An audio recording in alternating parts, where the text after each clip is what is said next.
भाइयों राम राम। माँ वैभव लक्ष्मी आप पर प्रसन्न हो। वैभव लक्ष्मी की कहानी में खोने से पहले इस चैनल को सब्सक्राइब और लाइक कर लें ताकि आने वाला वीडियो और नोटिफिकेशन आपके पास तुरंत पहुंच जाए। एक बड़ा शहर था। इस शहर में लाखों लोग रहते थे। पहले के ज़माने के लोग साथ साथ रहते थे और एक दूसरे के काम आते थे। पर नए ज़माने के लोगों का स्वरूप ही अलग सा है। अब सब आप अपने अपने काम में रहते हैं। किसी को किसी की परवाह नहीं है। घर के सदस्यों को भी एक दूसरे की परवाह नहीं होती। भजन कीर्तन, भक्ति भाव, दया, परोपकार जैसे संस्कार कम हो गए हैं। शहर में बुराइयां बढ़ गई थी। शराब, जुआ, रेस, व्यभिचार, चोरी, डकैती जैसे बहुत से गुनाह शहर में होते थे। कहावत है कि हजारों निराशियों में एक आशा की किरण छिपी होती है। इस तरह इतनी सारी बुराइयों के बावजूद शहर में कुछ अच्छे लोग भी रहते थे। ऐसे ही अच्छे लोगों में सीता और उनके पति की गृहस्थी मानी जाती थी। सीता धार्मिक, पर्वती की और संतोषी थी। उनका पति भी विवेक और सुशील था। सीता और उनका पति ईमानदारी से जीते थे। वे किसी की बुराई न करते थे और प्रभु भजन में अच्छी तरह समय व्यतीत कर रहे थे। उनकी गृहस्थी आदर्श गृहस्थी थी और शहर के लोग उनकी गृहस्थी की सराहना करते थे। सीता की गृहस्थी इसी तरह खुशी खुशी चल रही थी। पर कहा जाता है कि कर्म की गति अटल है। विधान के लिखे लेख कोई नहीं समझ सकता। इंसान का नसीब पल भर में राजा को रंक बना देता है और रंक को राजा सीता के पति के पूर्व जन्म के कर्म भोगने के लिए बाकी रह गए लोगों होंगे कि वह बुरे लोगों से दोस्ती कर बैठा। वह जल्द से जल्द करोड़पति होने के ख्वाब देखने लगा। इसलिए वह गलत रास्ते पर चल गया और करोड़पति की बजाय करोड़पति बन गया। यानी रास्ते पर भटकते भिखारी जैसी उसकी हालात हो गई थी। शहर में शराब, जुआ, रेस, चरस, गांजा वगैरह बुराइयां फैली हुई थी। उनमें सीता का पति भी फंस गया था। दोस्तों के साथ उसे भी शराब की आदत हो गई। जल्द पैसे वाला बनने की लालच में दोस्ती के साथ रेस, जुआ भी खेलने लगा। इस तरह बची हुई धनराशि, पत्नी के गहने सब कुछ रेस जुए में गंवा दिए थे। इसी तरह एक वक्त ऐसा भी था कि वह सुशील पत्नी सीता के साथ मज़े में रहता था और प्रभु भजन में सुख शांति से जीवन व्यतीत करता था। उसके बजाय घर में दरिद्रता और भुखमरी फैल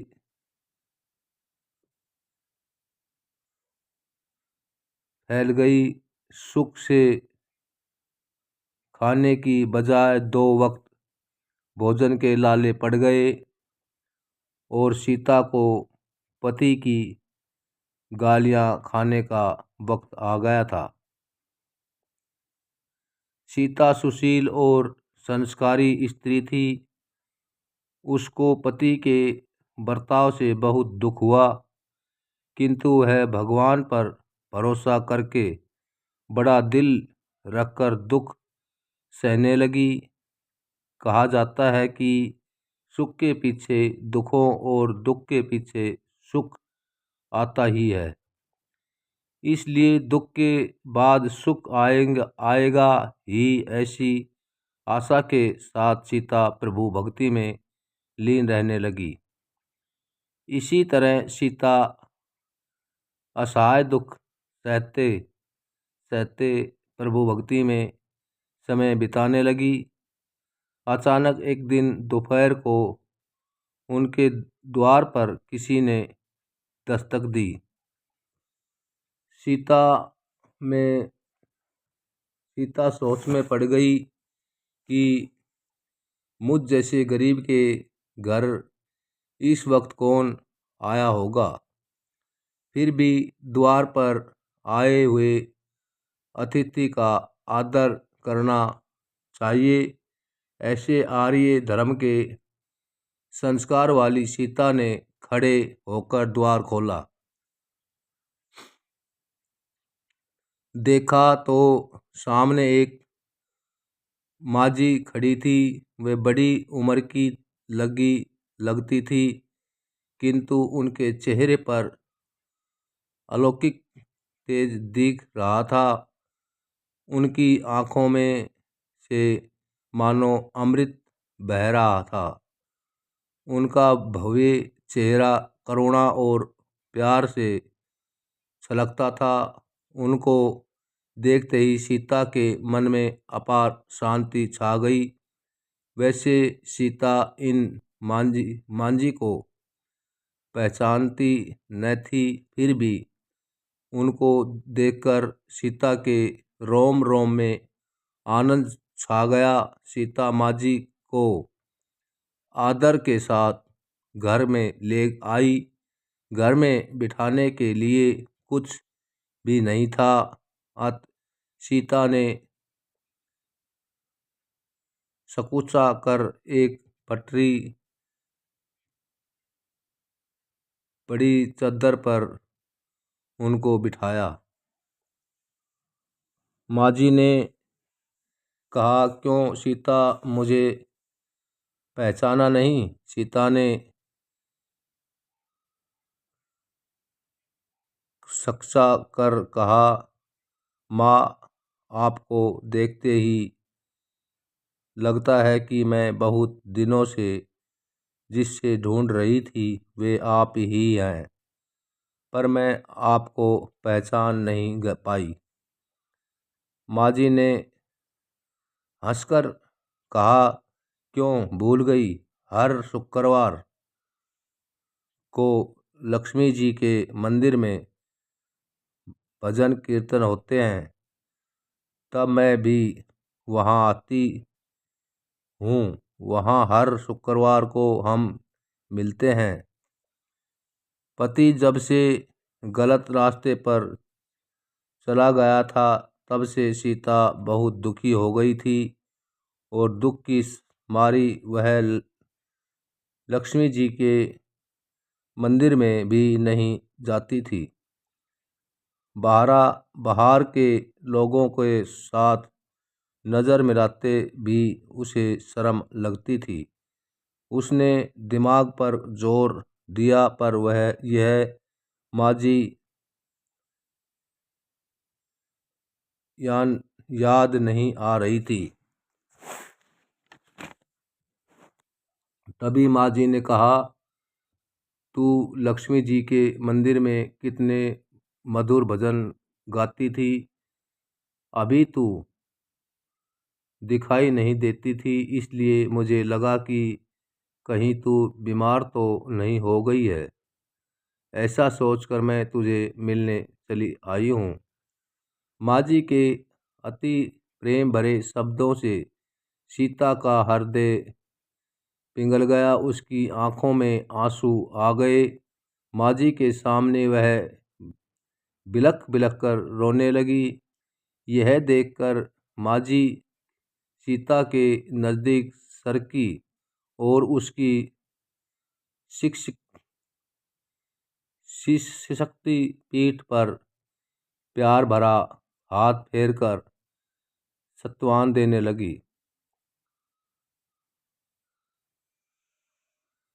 माँ जी ने कहा, बेटी, सुख और दुख तो धूप और छाँव जैसे होते हैं। सुख के पीछे दुख आता है तो दुख के पीछे सुख भी आता है। धैर्य रखो बेटी। और तुझे क्या परेशानी है?